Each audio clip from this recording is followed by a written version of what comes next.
Assalamualaikum warahmatullahi wabarakatuh. Halo sobat. Selamat datang di channel Dzaf TV.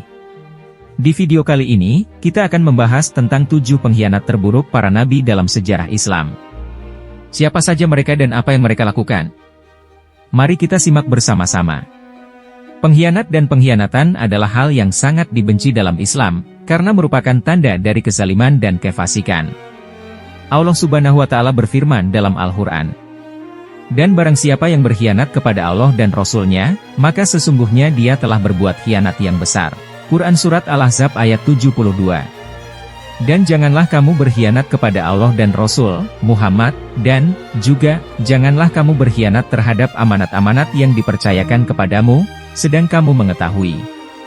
Quran Surat Al-Anfal, ayat 27. Pengkhianat pertama adalah Yudas Iskariot, yang mengkhianati Nabi Isa. Yudas adalah salah satu dari pemuda yang mengikuti Nabi Isa dan menyaksikan mukjizat-mukjizatnya.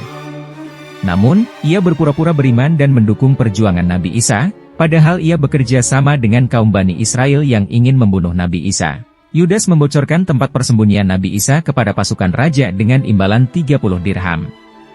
Namun, Allah Subhanahu wa Ta'ala melindungi Nabi Isa dengan mengangkatnya ke langit dan mengubah wajah Yudas agar mirip dengan Nabi Isa. Akhirnya, Yudaslah yang disalib menggantikan Nabi Isa. Sungguh pembalasan yang pantas untuk seorang pengkhianat. Pengkhianat kedua adalah kaum Tsamud, yang mengkhianati Nabi Saleh. Kaum Tsamud adalah salah satu dari bangsa Arab kuno yang tinggal di daerah Hijaz. Mereka dikenal sebagai bangsa yang kuat dan kaya, tetapi juga sombong dan durhaka. Mereka tidak mau mengimani Nabi Saleh, yang diutus oleh Allah Subhanahu wa Ta'ala untuk menyeru mereka kepada tauhid. Mereka bahkan membunuh unta betina yang diberikan Allah Subhanahu wa Ta'ala sebagai mukjizat kepada Nabi Saleh.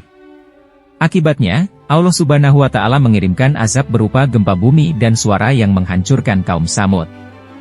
Pengkhianat ketiga adalah Abdullah bin Ubay bin Salul, yang mengkhianati Nabi Muhammad Shallallahu Alaihi Wasallam. Abdullah bin Ubay bin Salul adalah pemimpin kaum munafik di Madinah, yang selalu berusaha merusak persatuan umat Islam. Ia seringkali mengadu domba antara kaum Ansyar dan Muhajirin, menyebarkan fitnah terhadap istri Nabi Muhammad Shallallahu Alaihi Wasallam, Aisyah, dan menarik pasukannya saat Perang Uhud.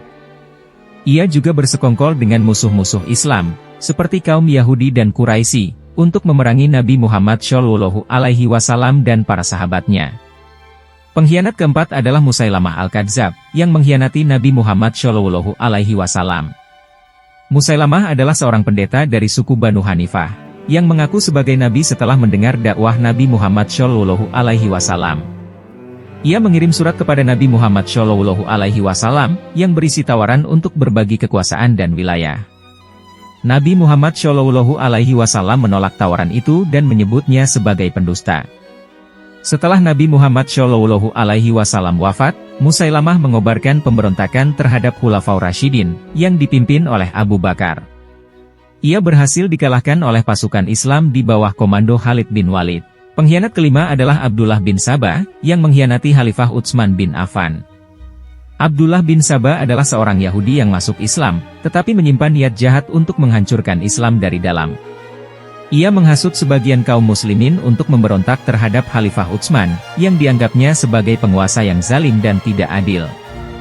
Ia menyebar fitnah dan propaganda, serta menghasut sekelompok orang untuk mengepung rumah Khalifah Utsman dan membunuhnya.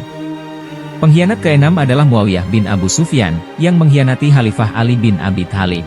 Muawiyah adalah gubernur Suriah, yang merupakan anak dari Abu Sufyan, mantan pemimpin Quraisy. Ia menolak mengakui Ali sebagai khalifah, karena menuntut pembalasan atas pembunuhan Khalifah Utsman. Ia juga menuduh Ali sebagai dalang di balik pembunuhan itu. Ia memimpin pasukan yang bertempur melawan Ali di Perang Jamal, Siffin, dan Nahrawan. Ia juga menggunakan tipu daya untuk mengadakan tahkim, atau perundingan damai, yang berujung pada perpecahan umat Islam menjadi dua kelompok, yaitu Sunni dan Syiah. Pengkhianat ketujuh adalah Abdullah bin Zubair, yang mengkhianati Khalifah Yazid bin Muawiyah. Abdullah bin Zubair adalah cucu dari sahabat Nabi Muhammad Shallallahu Alaihi Wasallam, Zubair bin Awam. Ia menentang Yazid, yang merupakan anak dari Muawiyah, karena menganggapnya sebagai penguasa yang tidak layak dan tidak sah. Ia mengklaim dirinya sebagai khalifah dan menguasai sebagian besar wilayah Islam, kecuali Suriah dan Mesir. Ia juga menolak mengakui Imam Husain, cucu Nabi Muhammad Shallallahu Alaihi Wasallam, sebagai pemimpin kaum muslimin. Ia berperan dalam peristiwa Karbala, yang menyebabkan syahidnya Imam Husain dan keluarganya. Itulah 7 pengkhianat terburuk para nabi dalam sejarah Islam. Semoga kita bisa mengambil pelajaran dari kisah-kisah ini, agar tidak mengikuti jejak mereka. Jangan lupa untuk like, komen, dan subscribe channel Zaf TV. Wassalamualaikum warahmatullahi wabarakatuh.